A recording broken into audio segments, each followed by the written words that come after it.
Mari kita berdoa. Kasih karunia dan damai sejahtera dari Allah Bapa dan dari anaknya Tuhan Yesus Kristus menyertai kamu sekalian.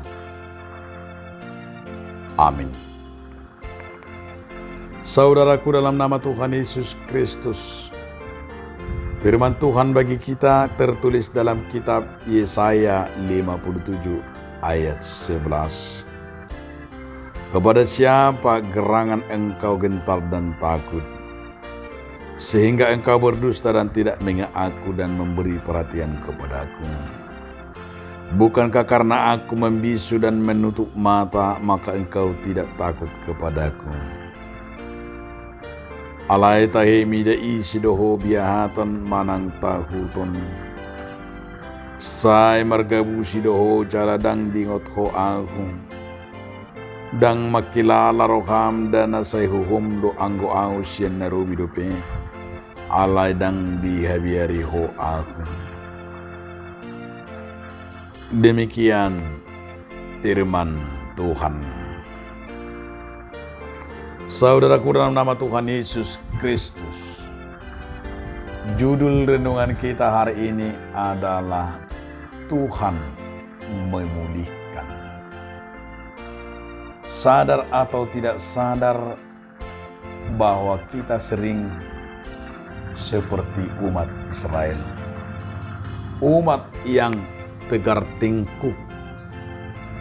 Umat yang sering kita sebut si jogal rukung.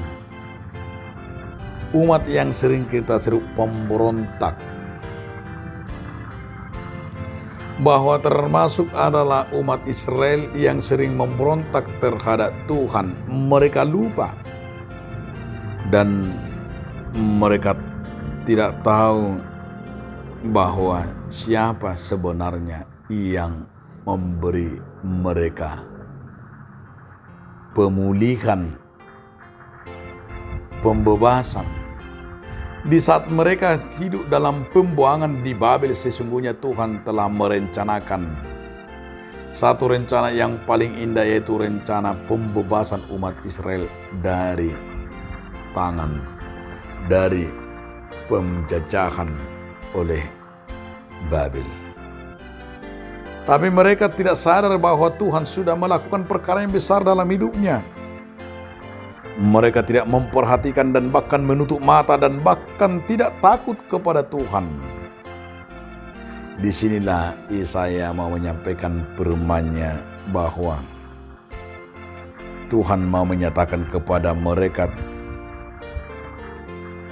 walaupun mereka dalam kesusahan dan penderitaan, Tuhan itu melakukan perkara yang besar. Yang kedua, Tuhan mau melakukan keadilannya, bahwa Tuhan tidak pernah berpihak dan Tuhan tidak pernah mau menyatakan membiarkan umat itu dalam kesusahan. Namun Tuhan melakukan perkara besar bagi umatnya agar mereka menjadi bangsa yang terdidik.